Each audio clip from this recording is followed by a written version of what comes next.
आकाशवाणी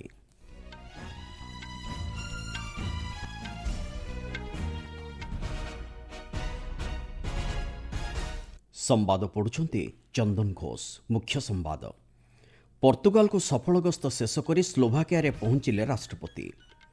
सामाजिक न्याय को सशक्त करने दिगरे वाकफ संशोधन बिल 2025 सरकार को एक उल्लेखनीय पदक्षेप बोली कहिले प्रधानमंत्री। नेपाल रे हेबाकु थिबा तृतीय बिम्स्टेक कृषि मंत्री सम्मेलन रे आज जोगदेबे केंद्र कृषि और कृषक कल्याण मंत्री। युक्तराष्ट्र अमेरिका को आमदानी होउथिबा चीन उत्पाद उपरे आजिठारु लागू हेबो 104% शुल्क कहिला व्हाइट हाउस। एवं आईपीएल रे आज अहमदाबाद ठारे गुजरात टाइटन्स और राजस्थान रॉयल्स मध्य हेबो मुकाबिला।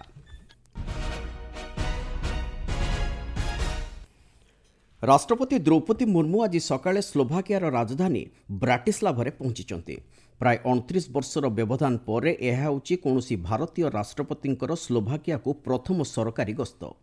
ए अवसर में राष्ट्रपति श्रीमती मुर्मू एवं स्लोभाकिया राष्ट्रपति पीटर पेलेग्रिनी मध्य प्रतिनिधि स्तरीय आलोचना अनुष्ठित हेबो।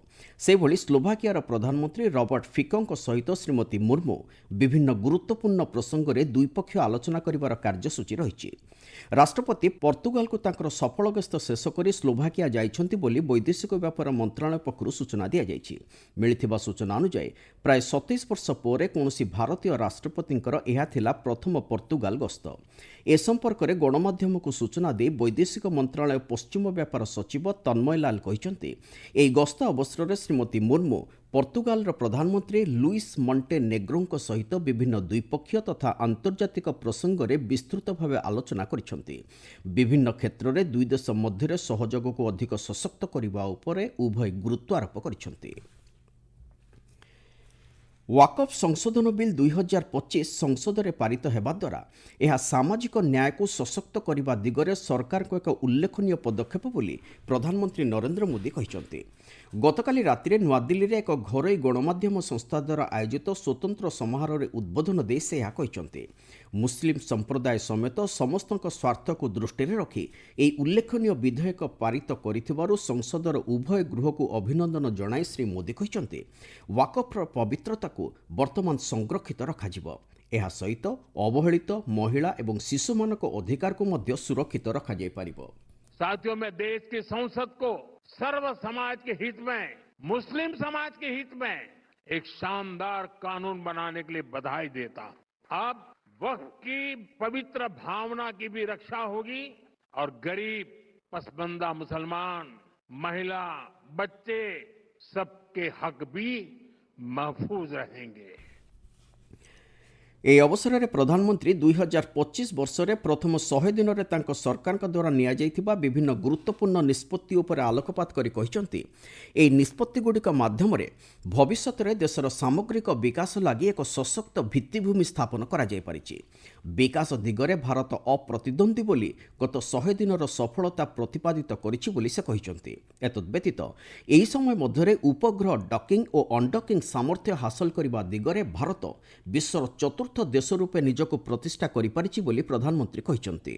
100 दिनों में हमने सिर्फ फैसले नहीं लिए, हमने भविष्य की मजबूत नींव रखी है। इन 100 दिनों में भारत दुनिया का चौथा ऐसा देश बना जिसने सैटेलाइट्स की डॉकिंग और अनडॉकिंग की क्षमता हासिल की। देशरू नक्सलवाद मूलोत्पाटन करने सहित उत्तर पूर्वांचल में शांति प्रतिष्ठा दिगरे सरकार पक्षर नियाଯାଇଥିବା उल्लेखनीय पदक्षेप पर आलोकपात कर श्री मोदी कहिसंती देशव्यापी 150 रु ऊर्ध्व जिले में देखा ए संपर्कित हिंसा वर्तमान शेष पर्यायर पहुंची। देशर आर्थिक व्यवस्था को सशक्त करने दिगरे सरकार विभिन्न संस्कारमूलक पदक्षेप उपर गुरुत्वारोप कर प्रधानमंत्री कहिसंती विभिन्न वैश्विक आह्वान सत्वे भारत गत एक दशंधि मध्य द्रुत गति अभिवृद्धि हासिल करिबारे सफल होइछि। केंद्र कृषि और कृषक कल्याण मंत्री शिवराज सिंह चौहान आज नेपाल रे हेबाकु थिबा तृतीय बिम्स्टेक कृषि मंत्री बैठक में जोगदेबे। କୃଷି ମନ୍ତ୍ରଣାଳୟ ପକ୍ଷରୁ ଏ ସମ୍ପର୍କରେ ଜାରି କରାଯାଇଥିବା ସୂଚନା ଅନୁଯାୟୀ ଏହି ଗସ୍ତ ଅବସରରେ ଶ୍ରୀ ଚୌହାନ ନେପାଳ ପ୍ରଧାନମନ୍ତ୍ରୀ କେପି ଶର୍ମା ଓଲି ଏବଂ ସେଠାକାର କୃଷିମନ୍ତ୍ରୀ ରାମନାଥ ଅଧିକାରୀଙ୍କ ସହିତ ବିଭିନ୍ନ ଗୁରୁତ୍ୱପୂର୍ଣ୍ଣ ଦ୍ୱିପକ୍ଷୀୟ ପ୍ରସଙ୍ଗରେ ଆଲୋଚନା କରିବେ। ଏହାଛଡ଼ା ଦୁଇ ଦେଶ ମଧ୍ୟରେ କୃଷି କ୍ଷେତ୍ରରେ ଅଧିକ ସହଯୋଗ ଲାଗି କେତେକ ବୁଝାମଣାପତ୍ର ସ୍ୱାକ୍ଷରିତ ହେବାର କାର୍ଯ୍ୟସୂଚୀ ରହିଛି। ଆପଣମାନେ ସମ୍ବାଦ ଶୁଣୁଛନ୍ତି ଆକାଶବାଣୀରୁ। ଯୁକ୍ତରାଷ୍ଟ୍ର ଆମେରିକାକୁ ଆମଦାନୀ ହେଉଥିବା ଚୀନ ଉତ୍ପାଦ ଉପରେ ଆଜିଠାରୁ 104% ଶୁଳ୍କ ଲାଗୁ ହେବ ବୋଲି ହ୍ୱାଇଟ୍ ହାଉସ୍ ପକ୍ଷରୁ ଘୋଷଣା କରାଯାଇଛି।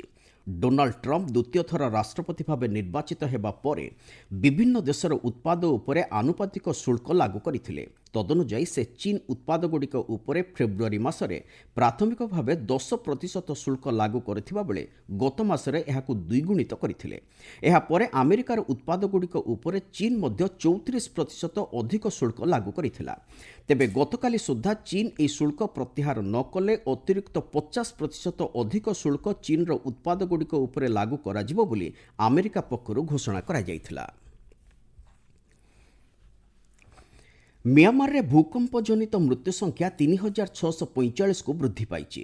ଏହାଛଡ଼ା 5017 ଜଣ ବ୍ୟକ୍ତି ଆହତ ହେବା ସହିତ 148 ଜଣ ନିଖୋଜ ଅଛନ୍ତି ବୋଲି ସରକାରୀ ଭାବେ କୁହାଯାଇଛି। ଗତ ମାସ 28 ତାରିଖ ଦିନ ହୋଇଥିବା ଶକ୍ତିଶାଳୀ ଭୂକମ୍ପ ଯୋଗୁଁ ସେଠାରେ ଏଭଳି କ୍ଷତି ହୋଇଛି। ଏହି ଭୂକମ୍ପର ତୀବ୍ରତା ରିକ୍ଟର ସ୍କେଲରେ ପ୍ରାୟ 7.7 ଥିବା କୁହାଯାଇଛି। ଇତିମଧ୍ୟରେ ଭାରତ ଅପରେସନ୍ ବ୍ରହ୍ମା ମାଧ୍ୟମରେ ପଡ଼ୋଶୀ ପ୍ରଥମ ଏବଂ ଆକ୍ଟ ଇଷ୍ଟ ନୀତି ଅନୁଯାୟୀ ସେଠାକୁ ରିଲିଫ୍ ସାମଗ୍ରୀ ଯୋଗାଇ ଦେଇଛି। ଏତଦ୍ବ୍ୟତୀତ ୟୁରୋପୀୟ ସଂଘ, ମିଳିତ ଜାତିସଂଘ ସମେତ ଅନ୍ୟାନ୍ୟ ଦେଶ ମଧ୍ୟ ସାହାଯ୍ୟର ହାତ ବଢ଼ାଇଥିବା ଜଣାଯାଇଛି। ମନୋରଞ୍ଜନ କାର୍ଯ୍ୟକ୍ରମ ବିଶ୍ୱର ଏକ ପ୍ରମୁଖ ଶିଳ୍ପର ସ୍ଥାନ ନେବା ସହିତ ଆଗାମୀ ଦିନରେ ଏହା ଅଧିକ ସମ୍ପ୍ରସାରିତ ହେବ ବୋଲି ପ୍ରଧାନମନ୍ତ୍ରୀ ନରେନ୍ଦ୍ର ମୋଦି ମତବ୍ୟକ୍ତ କରିଛନ୍ତି। ସେ କହିଛନ୍ତି ଦେଶର କଳା ଓ ସଂସ୍କୃତିକୁ ପ୍ରୋତ୍ସାହନ ଦେବା ଉଦ୍ଦେଶ୍ୟରେ କେନ୍ଦ୍ର ସରକାର ଆସନ୍ତା ମାସରେ ମୁମ୍ବାଇଠାରେ ବିଶ୍ୱ ଦୃଶ୍ୟ ଶ୍ରାବ୍ୟ ଓ ମନୋରଞ୍ଜନ ସମ୍ମିଳନୀ ୱେବ୍ସ ଆୟୋଜନ କରିବାକୁ ଯାଉଛନ୍ତି। ଏହା ମାଧ୍ୟମରେ ଭାରତୀୟ ପ୍ରତିଭାନ କଳାକାରଙ୍କୁ ଅଧିକ ପ୍ରୋତ୍ସାହିତ କରାଯିବା ସହିତ ବିଶ୍ୱସ୍ତରରେ ନିଜର ପ୍ରତିଭା ସାବ୍ୟସ୍ତ କରିବାର ସୁଯୋଗ ମିଳିବ ବୋଲି ଶ୍ରୀ ମୋଦି କହିଛନ୍ତି। ଏହି ଅବସରରେ ୱେବ୍ସ ପ୍ଲାଟଫର୍ମକୁ ଅଧିକ ଲୋକାଭିମୁଖୀ କରିବା ସହିତ ଯୁବ ପ୍ରତିଭାମାନେ ଯେଭଳି ଏହି ଅଭିଯାନରେ ସାମିଲ ହୋଇପାରିବେ ସେ ଦିଗରେ ଆବଶ୍ୟକ ପଦକ୍ଷେପ ନେବାକୁ ପ୍ରଧାନମନ୍ତ୍ରୀ ଗଣମାଧ୍ୟମକୁ ଆହ୍ୱାନ ଦେଇଛନ୍ତି। हमने क्रिएट इन इंडिया का मंत्र लेकर इसे नेक्स्ट लेवल पर ले जाने का फैसला लिया है।